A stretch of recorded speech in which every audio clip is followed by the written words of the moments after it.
Just a couple of things. Last time I was told that when people ask questions, they weren't heard. So let's make sure we have a microphone here if we're going to ask questions, so we just pass it around. We'll start with a video and then we'll get into the topic. This is one of my favorite commercials, by the way. Okay, thank you. Yes. We could open an account on FedEx.com, save 10% on online express shipping. Okay, how about this? We open an account on FedEx.com, we save 10% on online express shipping.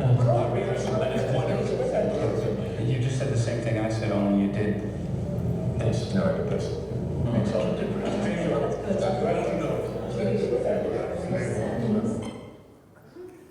So if this wasn't a dysfunctional team, I don't know what is, but that kind of puts in perspective what we've been talking about the past couple of weeks, this week and last week. Last week we touched on the absence of trust and what it means to have a team that doesn't build trust. So we want to just do a quick recap what we mean by trust. And this is just for the people that attended last week. You guys, this will resonate with you. It has to be vulnerability-based trust. It has to be trust that it's not mutual benefit. You have to be open and you almost have to be emotionally naked with each other. And in order for the team or this to work, the leader, the parent, the father, the mother, the priest, the Sunday school servant has to go first. And they have to emulate these traits. Number 3, there's a big difference between being vulnerable and being competent. We talked about not coming every single day to work saying, made a mistake, made the same mistake over again. That's competency problem, not a vulnerability issue. And you gotta remember those two. And this is the most powerful thing you probably can do with your family, and you lead that way, okay? And it is uncomfortable, but it all starts with you. And if you start doing this, remember your kids, your Sunday school servants, if you're leading a team at work, if you're leading the board, people don't do what you say, they do what you do. Fair? Okay. So what happens without trust? If you don't build that foundation of vulnerability-based trust and you don't cultivate that culture inside your team or your house, people will have a fear of having a conflict. And this is what we're going to be talking about today. So we start with a story about the perfect couple. About 20 years ago, and don't worry, this is not about Milla and I like last week. It's I had a friend, and he started talking to this wonderful girl.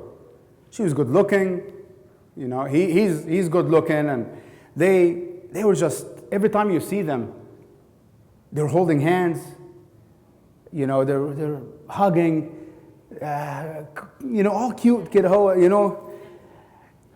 And then something was eerie about them. I didn't know what it was, okay? And I always thought that we were just being jealous that they have a great relationship and we didn't have one yet, okay? But it didn't feel right. And not long after, maybe 2-3 months, they broke it off and each one of them went their separate way. And both of them are very happily married right now, by the way. But what we discovered about that relationship, what was feeling weird and eerie inside, is they never fought. They never had an argument. I never seen them have a discussion out loud where they disagreed. Everything that he said, she agreed to. And everything that he said, or, you know, she agreed to. And then it was just like, it was weird, but it was a big lesson. And this is way before I read this book. But it didn't feel right. Now, we're not saying, or maybe we are saying, how healthy your marriage is going to be proportionately to how many fights you have. And maybe this is what we're going to uncover today. We'll see. Okay? So, the question that we want to ask ourselves to please keep throughout this discussion is, what conflict should I be having today? Or what conflict should I be looking for? You almost have to look for these conflicts. You have to make sure that things are not they don't get festered and they're not open and left like that. Okay? So, fear of conflict, when you don't have trust that we talked about last week, conflict is more of politics. I wonder what he is doing and why is he talking to me that way? Why is she bringing up this issue that we had and is she trying to take my job?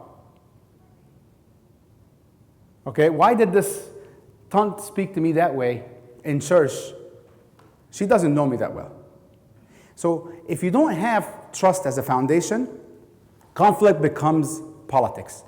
We're not talking about fighting here. And if you notice, a lot of the times, we're not talking about healthy fight. We're talking about a healthy conflict. This is not about manipulating the person in front of you. It's not about making sure you leverage them. Conflict in this sense, okay? It has to be uncomfortable because you have to go up and actually talk to that person and to do this. And by the way, this looks different from culture to culture, from church to church, okay? You know, generation to generation. The families that I see in front of us here in the St. Mark family, that an American family is married to an Egyptian family, I'm sure you faced that and you saw that firsthand, okay? I'll give you a small story.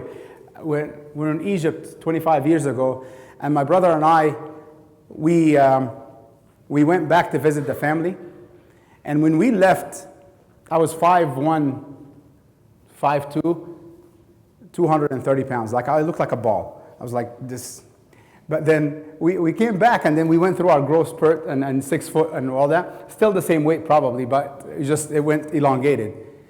And all my cousins, you know, are normal sized people.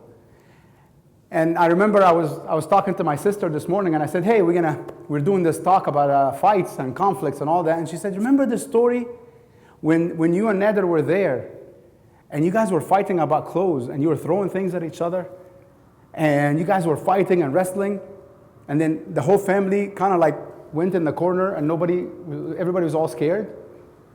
And then afterwards, you guys just, hey, how you doing? Hugged, and we went down and we had some, you know, a bite to eat.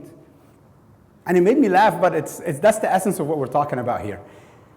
When you have, and my brother and I, of course, we were like twins, and we had that trust with each other, so we can have that type of conflict. Now, you have to be careful, because in front of the people that I don't know you, it looks like chaos. And I'm sure many times people look at our church, our culture, and they're like, what the heck is going on over there? Are they fighting, or are they talking, you know, with each other? So think about conflict in this way. What you see on the way on the left, and we'll go through the memes too, but artificial harmony. This is where people are almost walking on eggshells. People don't want to talk to each other, and they're just like fake, and it doesn't feel right. Way on the right is destructive conflict. This is where it almost, you know, fist fights and comes to blows. This is just very unhealthy, unnatural. What we want to have is that passionate debate. And by the way, that passionate debate is right before you cross the line into destructive conflict. And you're sitting here saying, what's going on here? So you want me to have a debate with people at work, at church, just before we cross the line? Yes, because if you have trust and you build that foundation of trust, you're going to have that. Now, that middle meme, that's my big fat Greek wedding, and that brought a lot of memories to me. And remember in the movie when they would be sitting and they're all arguing, and then poor Ian and his mom and dad were sitting and were like, what was going on? And all they did was they were having their way of a healthy debate. Now, I'll pause here, and I just want to pulse us here. What would prevent us from having a healthy conflict in church, at work, at home? Somebody give us an example. Fear. You speak up at work, you become a target, especially if you're boss. Fear. So Jermaine said fear at work, you're going to become a target to your boss. Fear is good. What else? I'll repeat the question. Fear that you may lose the friendship or the relationship you have with that other person. Fear that we lose the friendship and the relationship. Okay. I don't want to offend anyone. Some people say kind of like, one a man, it's not my It's not my business. Why should I get myself involved into this? Okay. Maturity level. Thank you, Jackie. So, maturity level on how mature you are to be able to step in and talk to that person. What else? Just bring it in perspective for you all. Who's watched the new miniseries that came out called Abuna? 2, 3. It's beautiful. 4. I watched it 2 days ago. You all have to see it. And that poor man, you know, Abuna would be, he'll go up a few notches in your book because of what he has to go through. One of my favorite parts is the tunt. There was one of the tunts there. Again, there are a whole bunch of tunts, but one of them was very well intended, and she wants Coptic and somebody wants English, but I'm not going to spoil it for you. Go watch it. But she brought a memory to me. When I was growing up, we had this tunt in our church. Okay? And we said here what? Fear. The key word here is fear of conflict. We don't want to hurt their feelings. Right? We're not mature enough to talk to these folks. And this tunt, with all good intentions, caused havoc in the church. The way she wanted to do certain things, the way she interpreted certain things, the way Sunday school was taught, the way Sunday school was conducted, everything had to be done a certain way. And bless our congregation, nobody wanted to hurt her feeling, okay? And nobody wanted to tell her what you're doing is really destructive. So what happened? We end up moving along, going with the notions, and generation or class after class goes through, and they're not as effective as they should be. Until one day somebody comes and tells her what you're doing is really horrible, after she's been doing this for how long? Years, maybe, months, years. But now what did we do to her? We crushed her spirit. But at least we didn't what? We didn't disagree with her. So what do you really want to do here? Do you want to let things fester? Or do you want to make sure that you address it right away and make sure you take care of that? Again, this has to be built on trust. If you don't have that trust with that person, having that conflict, remember, is going to look like what? It's politics. Fair? I just want to make sure that we clear this before we move on. Any questions on this part before we leave?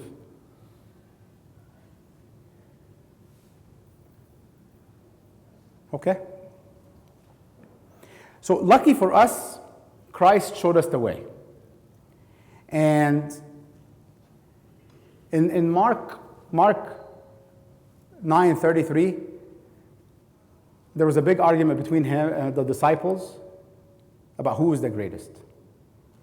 But to frame this correctly, I want to take you back to the beginning of the chapter, and let's walk through some things here. In the beginning, okay, Christ was telling everybody that the first verse of the chapter, some of you are not going to see death until the kingdom of God comes. After that, he took 3 disciples, and this is key here. 3 disciples, Peter, John, and James. Okay? Thank you, I got it. For Peter, John, and James, and he took them on the transfiguration, and he appeared and transfigured in front of them. This is my beloved Son, in whom I'm well pleased, right? But then, as they came down from the mountain, what happened? Remember, there was this mute kid that had had a spirit on him, and that person, the disciples couldn't hear. Then they brought it to him, and he healed it. But he did something very powerful. And by the way, this is one of my favorite verses in the Bible.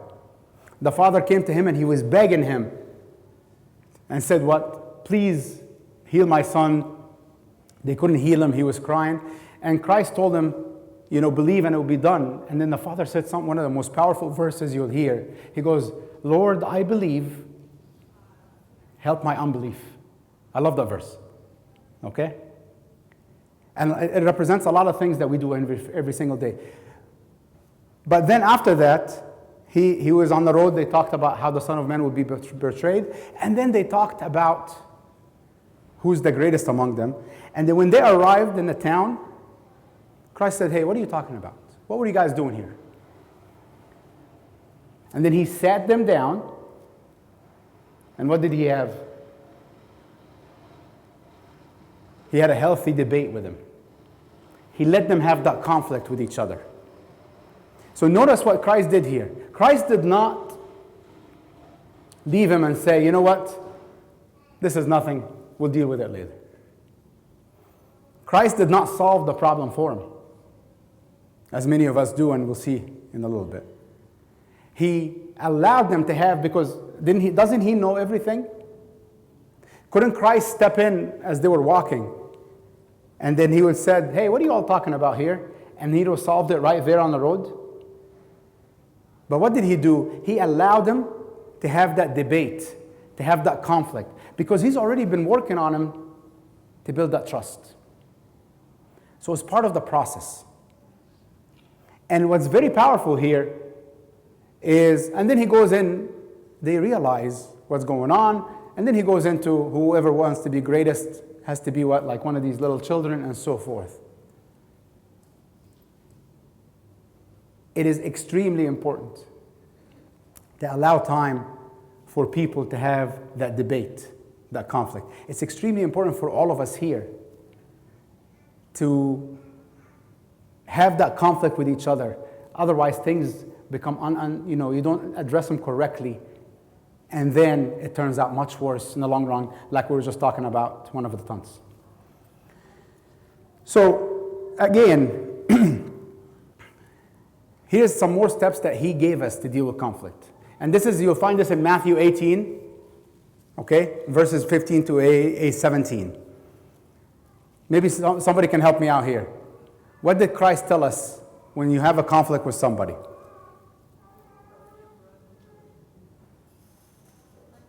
go to him, if they ask for your teammate, that also.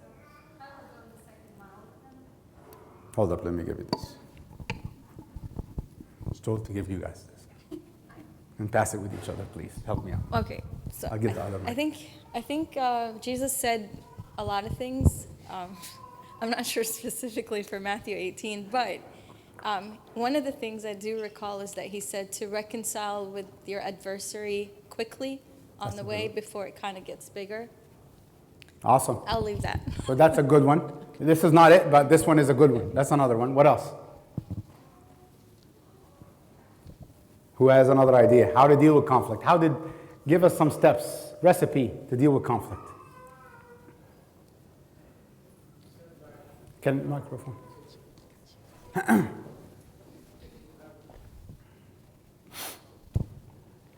He said if you have a problem with your brother, go talk to him. If you...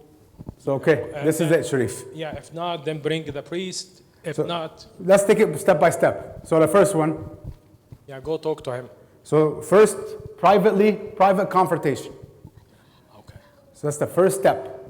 When I have a problem with my brother or sister, friend, servant, doesn't matter. The first thing, confront, face to face. What's the second one? The second one, if the other guy did not accept your confrontation with him, or like to debate with him or something to find the common land, then bring an elder or priest from the church or somebody who can be a mediator between.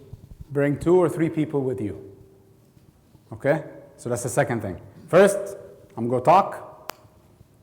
The second time, I'm going to bring 2 or 3, hopefully a priest. Maybe for your wife, you bring an exorcist, but yes. This is different. You want to be in trouble. Yeah. You love to be in trouble.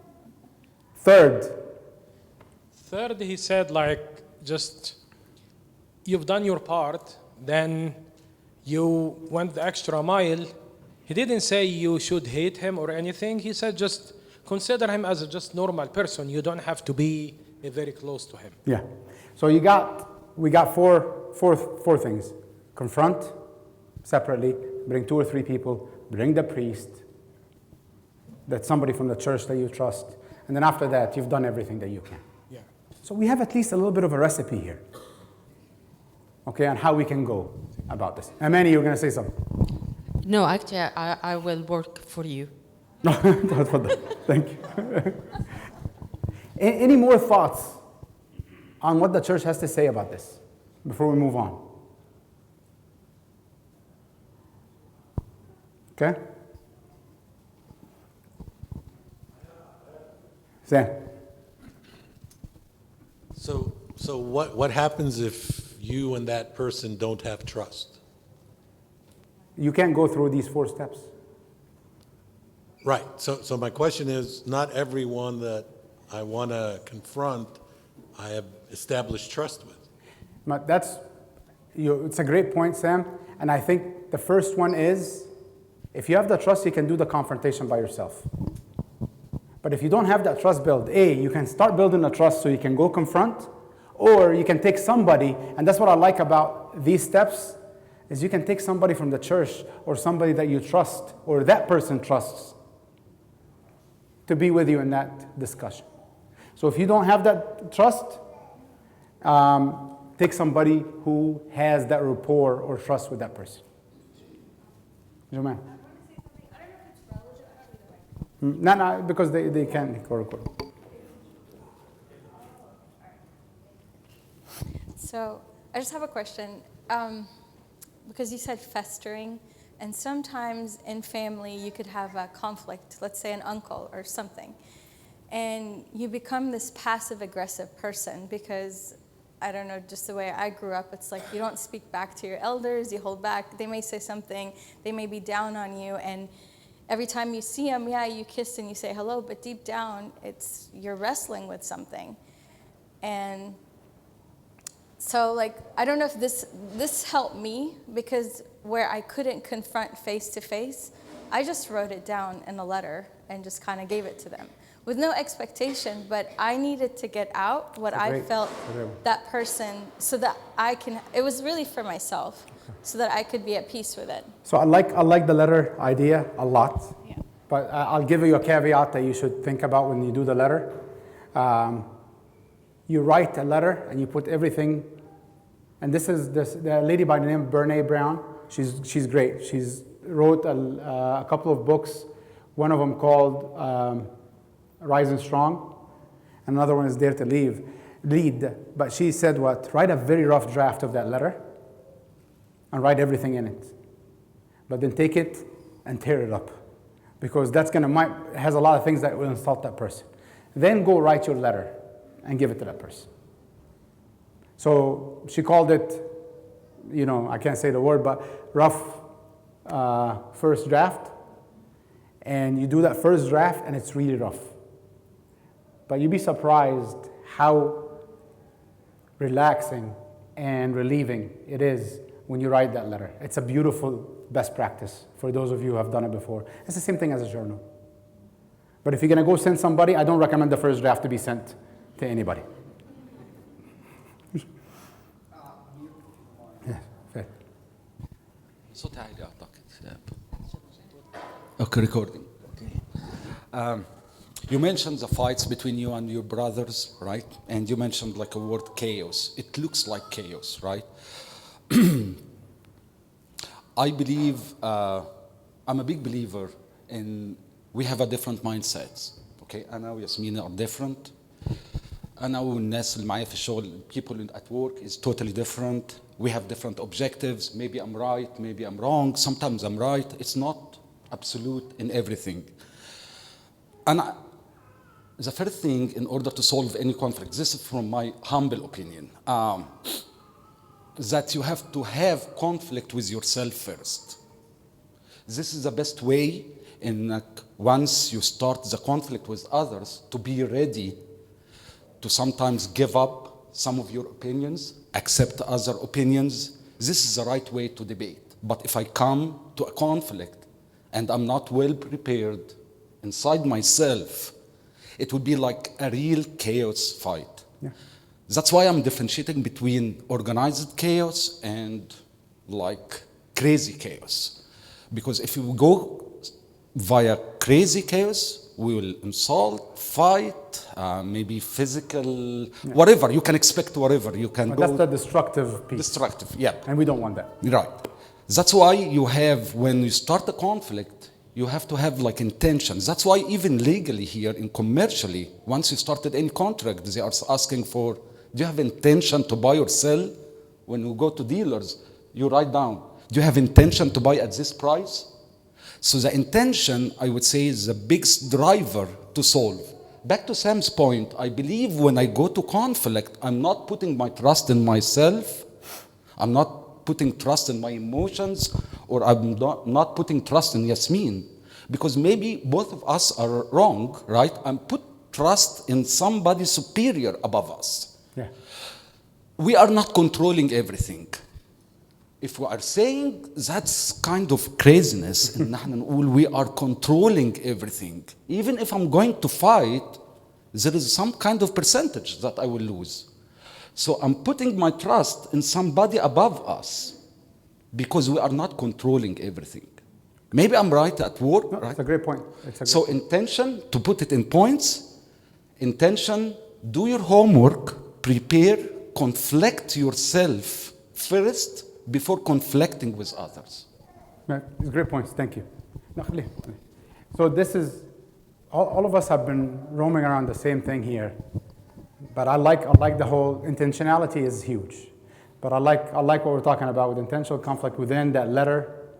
So it's at least that. But if you're gonna go with a rapport with somebody outside and you wanna have that conflict with somebody who you don't know, or you're building a relationship with church, or at work, or your kids and your family. Now we're talking about our kids. What are you teaching your kids? We wanna emulate this behavior in front of them. And this is when it comes to this part, okay? I can't stress this enough. You need to allow time for the struggle to happen. How many of us this week, how many of us this week with our kids solved their problem too maturely, too early? How many of us went, and instead of them, it could be as simple as a little one trying to get on a chair, we pick him up and put him, save him time, save him the effort. Two siblings fighting with each other, and what do? As long as you don't see blood, I think you should let it happen, right? But how many of us are, and you know why we do this? Why do we do this, you think? It's easier. Thank you, Mil. What else? Why are we solving problems for our kids and our teams? We think we know better. We don't like conflict, and we're scared of it. Go back to the fear piece. We have a headache. Headache. You have a headache? So self-interest. Speed up the process. Okay? We don't trust them. So if we don't trust them, that means do we trust ourselves? We want to be in control. Now we're getting there. It's about us now. What else?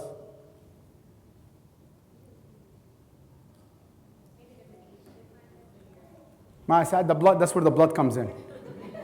If there is an age difference and I don't see blood, we let it happen. And the parents with the many children, they can give us a lot of advice on that, and they've seen it. But we need it. We love to feel good about ourselves. And this is from Patrick Lencioni. He said, you guys know which organization have the worst struggle with dealing with conflict? You know which organization are the most disorganized and they have the most fragmented teams?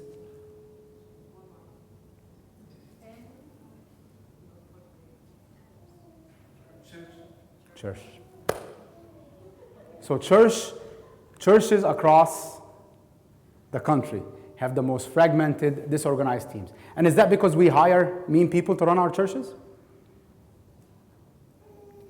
I don't think so. I think we have a great board. I love every single one of them. I think everybody's intended well.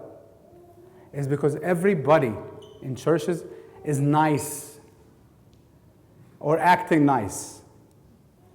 Okay? There's a story I love that Lencioni gave. He goes, he's a Catholic, so he runs the parish meeting over there. And he goes, once in a while, this nice lady will come and say, an old lady in their meeting, you should have a festival of balloons. And he's like, looking at her, he's like, this is the dumbest idea ever. But no, they don't want to hurt her feelings. Go back to the taunt example. And what do? They let her be. And week after week, what does this lady do? Says ideas. And nobody tells her or challenges her or has that healthy debate with her. Okay? To do that. And then what happens? Everybody goes outside in the parking lot and does what? I think she's an idiot, right? What the heck? But at least what? Go back to what? We're not disagreeing with her. And this is not how we want to be. And as parents, we want to do this a little bit better. Your kids are going to emulate what you do, not what you say. So if you want your kids to grow up strong, okay, and you want the kids to be healthy adults. Remember Dr. Mamalakas, for those that you attended that session in St. Mary's, he said what? Your job is not to teach your kids how to live, values, all these things they're going to pick up. The biggest cause that we have, or the biggest role that we have in our kids' lives, is when they make a mistake, they know how to deal with it. And that's what you're trying to show them here with that. So as we went through the last few slides, have you all been thinking about which conflict you missed out on this last week? Which conflict or debate I should be having next week? How should I have a debate with my children? How should I lead by example on that? I'll tell you a final story to close up the discussion. About 13 years ago, I was working in Egypt, and I had my office here, and then there were like other offices on other cubes, but we had these two team members, and on different occasions, they would come to me, and everybody, they would be talking about the other person. Okay? So that person came, and I heard noise that he was talking, I'm not going to say he was talking trash, but he was just not happy, and they were having disagreements on certain things. And then the other person, I heard from the grapevine that they were doing that, but they didn't come talk to me yet. So I came in, I usually come early, and this guy came in, and he came and he said, Amir, can I have a word with you? I said, yeah, sure. He walked in my office, and he started talking about his teammate, and he started going through, I was like, just a second. And he goes, what are you doing? So I called the other guy and I said, Ahmed, hey, come. And he was like, what are you doing? I was like, hey, I think we have a problem. Let's just say, hash it out together, all three of us. And I sat him in my office, and they had that conflict right in front of me, right there and then. Okay?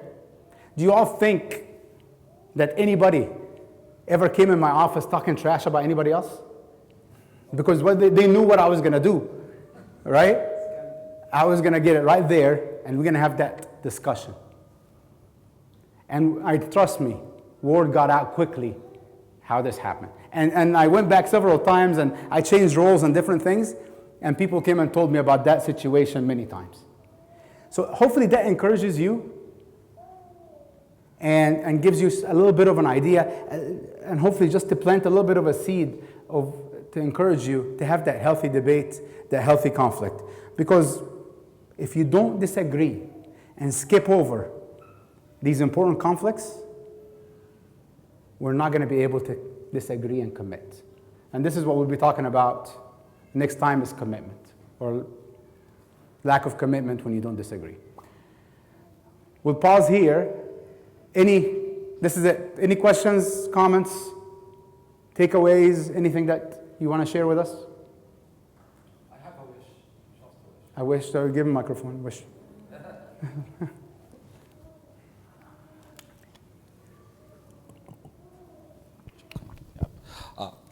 I'm keep telling myself every day, don't be judgmental. Whatever you see, whatever you hear, don't be judgmental. Okay? I like that. This is the best way, even if you are, how can I say it? Selfish. Even if you want to be selfish, the first thing, don't be selfish. Don't judge. Don't judge. This is the best way for your mental health. This is the best way for our social health between others and between family, between our kids. Don't be judgmental. Ask. If you see something and you feel like it's started to, trigger something in your mind, you don't feel comfortable, go and ask. I don't feel comfortable because of something. But don't jump to conclusions and make your own opinion, and maybe it's totally wrong. Good point. This is healthy for you before anybody else. Thank you, sir. What else?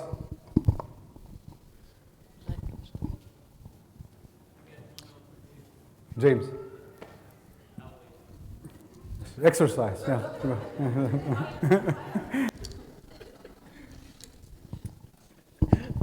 Thank you. So I kind of more agreement and thanks for this, because I know there were a few times where I would be wanting to avoid conflict with somebody, and I know I forget which one of the fathers was like, yeah, if there was a perfect church and you showed up, it's now not a perfect church because you're there. And that was a thing that I had struggled with. It's like, okay, I'm here, right? And then after a while, especially like switching to a different branch of the faith, it's like the novelty wears off, the honeymoon phase wears off. Then you get into the grit and grind of it, and it's like, okay, there's cultural stuff going on there. I'm not perfect. I'm like messed up. And then there's other people, and it's like, oh, they're not perfect either. And when we do finally get into that conflict, it's like, okay, well, this time I don't want to leave because of, but then it's like also of like, there's that tension, and how do you resolve that tension? So actually I'm really appreciative of this, because that's a thing I had seen a lot of, even entire churches would split over stuff, and it usually would be like, it would be beneath the surface and nobody would want to bring it out, and the next thing you know, it just blows up and causes the bad chaos. So